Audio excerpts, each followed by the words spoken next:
প্রিয় শিক্ষার্থীবৃন্দু, আসসালামু আলাইকুম। হাজী সিরাজুল হক স্কুলের আমি সহকারী শিক্ষক মোহাম্মদ আনোয়ার হোসেন রানা ব্যবসা শিক্ষায় হিসাব বিজ্ঞান বিষয় থেকে অষ্টম অধ্যায় নগদান বই চ্যাপ্টার থেকে তোমাদের আমি আজকে একটা অঙ্ক শিখাবো। শিক্ষার্থীবৃন্দু, অষ্টম অধ্যায় নগদান বই চ্যাপ্টার থেকে তোমাদের আজকে আমি 2 গড় নগদান বই কীভাবে করে সেটা শিখাবো। যেহেতু নগদান বই চ্যাপ্টারে 1 গড় নগদান আছে, 2 গড় নগদান আছে, 3 গড় আছে, খুচরা অথবা নগদান বই আছে, তাহলে আজকে আমি তোমাদের 2 গড় নগদান বই কীভাবে করে সেটা শিখাবো। তাহলে শিক্ষার্থীবৃন্দু দেখো, 2 গড় নগদান বই ছকটা দেখো। যেমন ধরো তারিখ, প্রাপ্তি, রসিদ নং, খতিয়ান পৃষ্ঠা, নগদ টাকা, ব্যাংক টাকা। আবার তারিখ, প্রদান, ভাউচার নং, খতিয়ান পৃষ্ঠা, নগদ টাকা, রিসে ব্যাংক টাকা। এখানে 6টা ঘর, এখানেও 6টা ঘর। এটা ডেবিট পাশের 6টা, এটা ক্রেডিট পাশের 6টা। তাহলে শিক্ষার্থীবৃন্দু 2 গড় নগদান বই 12টা ঘর। যেমন নগদান বই চ্যাপ্টার 1 গড় নগদান, 2 গড় নগদান, 3 গড়া আর সে খুচরা বহু গড়া। 1 গড়া 10টা হয়, 2 গড়া 12টা ঘর হয়, আর 3 গড়া 14টা ঘর হয়। তাহলে 2 গড়া 12টা ঘর আমরা ডেবিট পাস 6টা, ক্রেডিট পাস 6টা ঘর করলাম। তাহলে শিক্ষার্থীবৃন্দু দেখো, এই 2 গড় নগদান বই করার জন্য আমি তোমাদের এখানে একটা অঙ্ক দেখলাম। অঙ্কটা দেখো, 2 গড় নগদান বইয়ের অঙ্ক।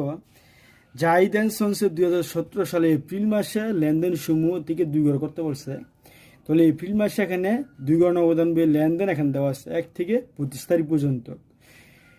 তাহলে এটা কীভাবে করবো দেখো। যেমন ধরো 2017 সালে এপ্রিল মাসে 1 তারিখ, এখানে নগদ উদ্বৃত্ত 12,000 টাকা, ব্যাংক জমাতিরিক্ত 3,500 টাকা। এই প্রথম তারিখের লেনদেনটা আমরা যে নগদান বইয়ের সবসময় প্রথম তারিখেরটা যেখানে লিখি প্রারম্ভিক উদ্বৃত্ত অথবা ব্যালেন্স হিসাব দিয়ে লিখতে হয়। তাহলে এই জায়গায় নগদ উদ্বৃত্ত আছে, তারও ব্যাংক জমাতিরিক্ত। এখন দেখো 2017 এপ্রিল মাসের 1 তারিখ, ব্যালেন্স বিডি। ব্যালেন্স বিডি টাকা আছে 12,000 টাকা। তাহলে এখানে 12,000 টাকা লিখলাম। তারপরে এই জায়গায় ব্যাংক জমাতিরিক্ত টাকা আছে 3,500। তো গোলাই এই যে ব্যাংক জমাতিরিক্ত 3,500 টাকা, এটা ক্রেডিট পাশে 2017 এপ্রিল মাসের 1 তারিখ, এটাও ব্যালেন্স বিল হিসাবে ক্রেডিট পাশে লিখতে হয়। শুধু ব্যাংক জমাতিরিক্ত লেখা থাকলে অথবা ব্যাংক ক্রেডিট ব্যালেন্স লেখা থাকলে এটি ক্রেডিট পাশে ব্যালেন্স বিল হিসাবে লিখতে হয়। যেহেতু ব্যাংক জমাতিরিক্ত লেখা আছে, এই জন্য ক্রেডিট পাশে ব্যালেন্স বিল হিসাবে ব্যাংকের ঘরে 3,500 টাকা ব্যাংকের ঘরে লিখলাম। তাহলে প্রথম তারিখ গেল। তারপরে এপ্রিলের 2 তারিখ, এখানে লেখা আছে ব্যাংক জমা দেওয়া হলো 4,000 টাকা। ব্যাংক জমা দেওয়া হলো 4,000 টাকা। এটা এখানে একটা কন্টেন্ট অথবা বিপরীত দেখে বুঝাইছে। কীভাবে বুঝাইছে? ব্যাংক হিসাব ডেবিট আর নগদান হিসাব ক্রেডিট। যেহেতু ব্যাংক হিসাব আর নগদান হিসাব যদি পাওয়া যায়, সেটা বিপরীত আঁকলে হিসাবে 2 পাশে লিখতে হয়। তাহলে দেখো শিক্ষার্থীবৃন্দু, এখানে এপ্রিলের 2 তারিখ, যেহেতু ব্যাংক হিসাব ডেবিট আর নগদান হিসাব ক্রেডিট, এখানে নগদান হিসাব লিখুন। নগদান হিসাব খতিয়ান পৃষ্ঠার করে সি লিখতে হয়, কন্ট্রাক্টের চিহ্ন হলে সি লিখতে হয়। তাহলে এখানে ব্যাংকের ঘরে টাকা হইব 4,000 টাকা, যেহেতু ব্যাংক হিসাব ডেবিট হয়েছিল, আর নগদান হিসাব ক্রেডিট। আবার এটা ক্রেডিট পাশে লিখুন ব্যাংক হিসাব দিয়া। ব্যাংক হিসাব দিয়া এখানে খতিয়ান পৃষ্ঠার ঘরে কন্ট্রাক্ট চিহ্ন মানে সি চিহ্ন দিব। এখানে ক্রেডিট পাশে নগদ করে টাকা লিখুন 4,000 টাকা।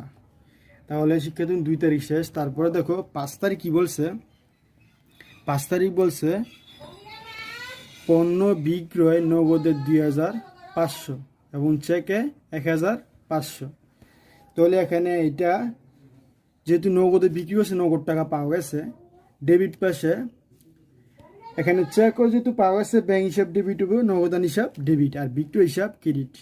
এখানে শিক্ষার্থী আরেকটা জিনিস তোমরা ফলো করতে পারো, যে হিসাবটা দেখবা নগদান হিসাব যদি ডেবিট হয় ডেবিট পাশে লিখবা, ব্যাংক হিসাব যদি ডেবিট হয় ডেবিট পাশে লিখবা। আবার যদি নগদান হিসাব ক্রেডিট হয় ক্রেডিট পাশে লিখবা, ব্যাংক হিসাব যদি ক্রেডিট হয় ক্রেডিট পাশে লিখবা। যেহেতু এখানে 5 তারিখেরটা পণ্য বিক্রয় নগদে 2,500, চেক 1,500 টাকা। যেহেতু এখানে নগদান হিসাব ডেবিট আর ব্যাংক হিসাব ডেবিট আর বিক্রয় হিসাব ক্রেডিট, এই জন্য এটা ডেবিট পাশে লিখুন 5 তারিখ বিক্রয় হিসাব দিয়ে।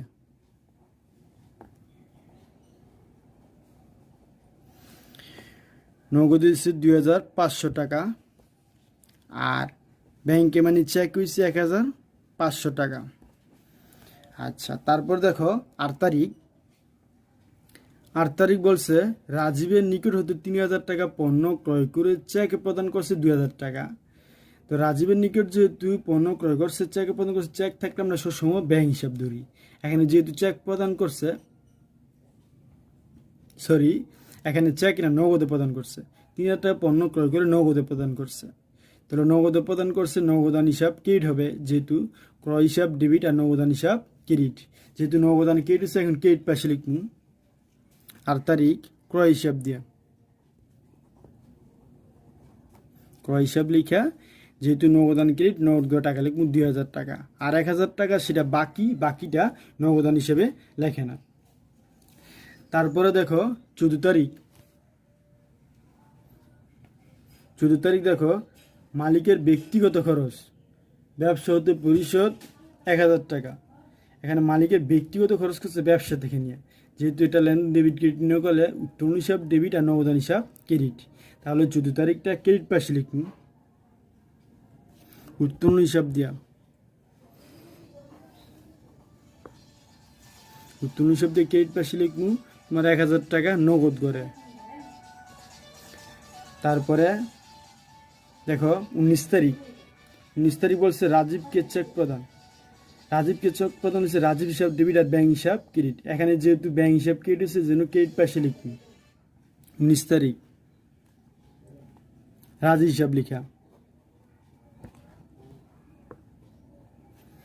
রাজীব হিসাব কত ব্যাংকের করে 1000 টাকা, যেহেতু ব্যাংক হিসাব ক্রেডিট হচ্ছে। তারপর দেখো 23 তারিখ মামুনের কাছ থেকে প্রাপ্তি 5000 টাকা। মামুনের কাছ থেকে প্রাপ্তি, মামুনের কাছ থেকে টাকাটা পাওয়া গেছে, নগদান হিসাব ডেবিট আর মামুন হিসাব ক্রেডিট। যেহেতু নগদান ডেবিট, এর জন্য ডেবিট পাশে লিখুন এপ্রিলের 23 তারিখ মামুন হিসাব দেওয়া,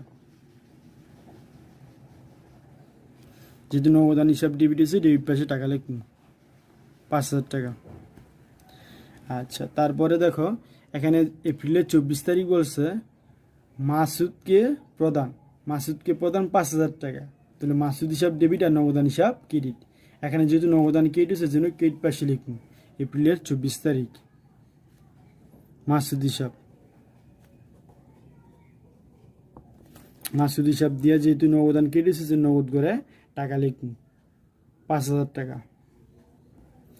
হ্যাঁ, তারপরে দেখো এপ্রিলের 25 তারিখ এখানে বলছে ব্যাংক চার্জ ধার্য করলো। ব্যাংক চার্জ মানে ব্যাংক প্রতিষ্ঠান খরচ ব্যাংকের কমছে, এই জন্য ব্যাংক চার্জ হিসাব ডেবিট আর ব্যাংক হিসাব ক্রেডিট, এই জন্য ক্রেডিট পাশে লিখুন এপ্রিলের 25 তারিখ ব্যাংক চার্জ হিসাব দিয়ে লিখুন। ব্যাংক চার্জ হিসাব কত টাকা? 300 টাকা ব্যাংকের করে 300। শিক্ষার্থীবিন্দু এখানে আমার অঙ্কটা শেষ। এখন যোগ বিয়োগ করবো, ব্যাংকেরটা ব্যাংকের ঘরে যোগ বিয়োগ করবো, আর নগদেরটা নগদ ঘরে যোগ বিয়োগ করবো। এখানে শিক্ষার্থীবিন্দু নগদ ঘরে এই পাশে টাকা আছে 12,000, 2,500, 5,000, সব যোগ করলে আসে 19,500। তাহলে শিক্ষার্থীবিন্দু এখানে 19,500 লিখলাম। এখানে এই পাশে নগদ ঘরে টাকা আছে 4,000, 2,000, 1,000, 5,000, যেহেতু এই পাশে বেশি, এই জন্য 19,500 এখানে লিখলাম।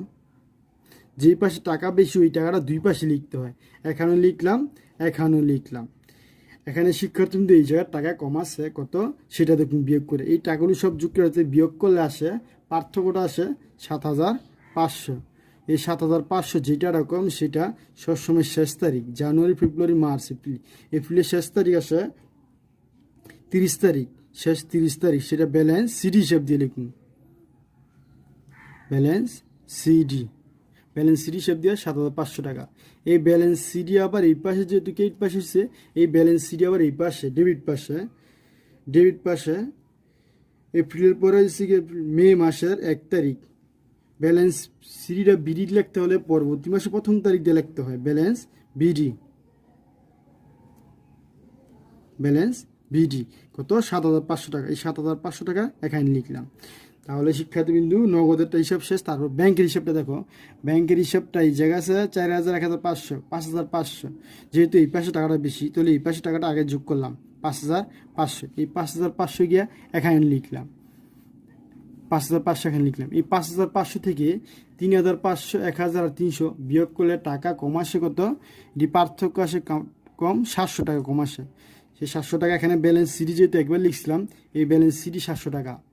এই ব্যালেন্স সিডি আবার এই পাশে হিসেবে ব্যালেন্স বিডি হিসাবে ব্যাংকের করে 700 টাকা লিখলাম। শিক্ষার্থী তারপরে এটা সম্পূর্ণ ডাক একসাথে করে যোগ করে বসাই দেব শেষ।